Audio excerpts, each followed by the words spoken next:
All right, let's do some Mathity-Math. Straightforward here, it says solve for y. All right, I think we can handle that. Should be a pretty fast video. So it says x equals y divided by 4. So remember here, our goal, our goal here is to get y all by itself. And y cannot be all alone right now because it's being divided by 4.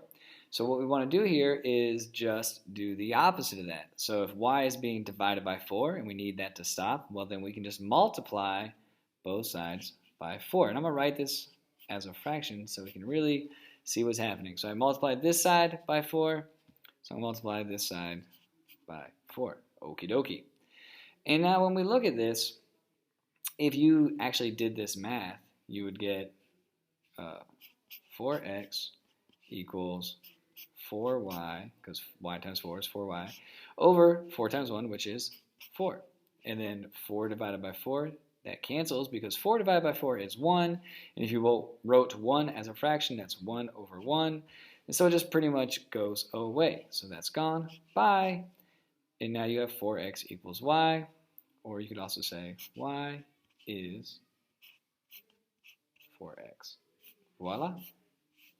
That is your answer. All right, if you want to be notified when I make more practice problems for you, please don't forget to subscribe. And if there's anything you want to see, something you need more practice of, just leave a comment below and I'll do my best to get that made for you. All right, thanks. Bye.